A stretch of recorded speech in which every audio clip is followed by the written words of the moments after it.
são, o que tem que fazer, o que o governo teria que fazer para que a gente tivesse uma previdência saudável, quais as medidas que teriam que ser tomadas para que fosse bem gerido o orçamento da Previdência e que ele chegasse ao seu intuito que a Constituição designa, né? Chegar para dar assistência social e garantir a aposentadoria dos trabalhadores. Em primeiro lugar, fazer uma reforma diversa a essa que está fazendo. Uma reforma pelo lado da receita. Ou seja, nós temos que enfrentar a redução dessas desonerações tributárias.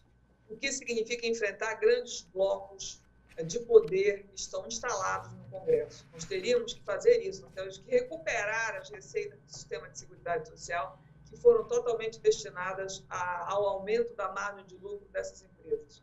Então, a primeira coisa é reduzir as desonerações. Do qual muitos deputados são donos dessas empresas, né? Do qual muitos deputados são donos dessas empresas, de algumas empresas devedoras, né? Deputados e senadores têm empresas que devem à Previdência Social. 86. 1 em cada 7 congressistas tem empresa que deve à Previdência Social.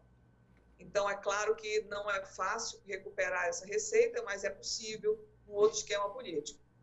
A outra coisa é nós conseguirmos recuperar aquilo que está na dívida ativa previdenciária, que hoje alcança aqui 427 bilhões de reais, que são recursos que já estão ajuizados, são ações ajuizadas, que o governo não tem nenhum interesse de cobrar, ele não está nem apto e nem desejoso de cobrar a dívida dessas grandes corporações, são 500 devedores inscritos na dívida ativa, que poderiam resultar numa arrecadação imediata de 100 bilhões de reais, certo? Então, essa é uma alternativa pelo lado da receita. Não é? A outra alternativa ali pelo lado da receita seria nós cobrarmos diretamente de instituições financeiras. As instituições financeiras devem à Previdência 124 bilhões de reais. E devem à Previdência e à União também, porque tem débitos de outra magnitude que não débito previdenciário.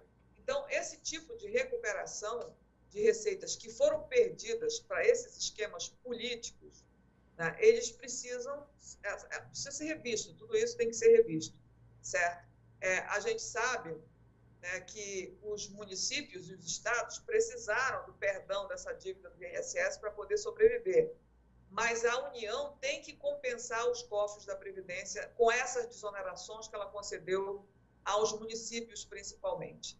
Então, se a decisão foi de aliviar a dívida dos municípios para com o INSS, tudo bem que se faça, mas a União tem que dar compensação através do Tesouro Nacional para os cofres da Previdência Social. Não pode se transformar numa estratégia política para reeleger deputados estaduais e federais do ano que vem, ao invés de estar atendendo às necessidades mais básicas da população, porque é isso que significa perdoar a dívida do INSS dos municípios. É um grande esquema de campanha política mesmo. Então, repare, as receitas da Seguridade Social foram profundamente dilapidadas e é preciso retornar. Agora, a segunda coisa que é importantíssima é nós fazermos uma política macroeconômica de crescimento, porque a política macroeconômica de hoje é uma política deliberadamente recessiva.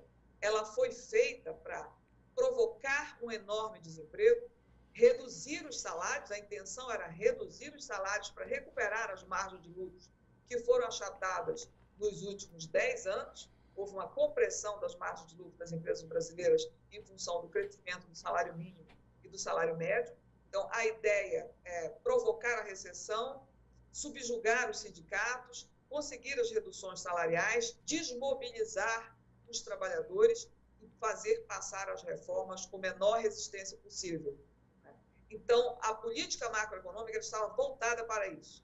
Ela estava voltada para o desmonte de todas as resistências políticas e econômicas às reformas trabalhistas e previdenciárias.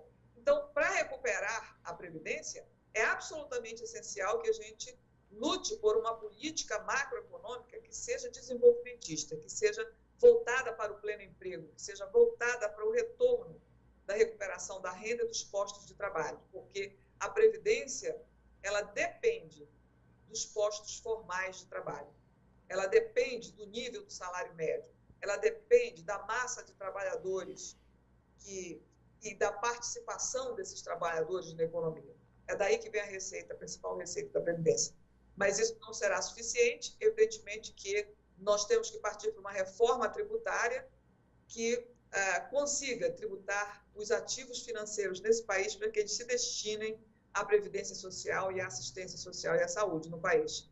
Então, é preciso combinar tudo isso para nós termos de volta um mínimo de estado de proteção social que nós tínhamos e que foi assegurado pela Constituição Federal de 1988 e que esse Congresso, no espaço de menos de um ano, destruiu, demoliu todos os esquemas de proteção social do país num curtíssimo espaço de tempo, o que só foi conseguido em função de uma grande recessão econômica.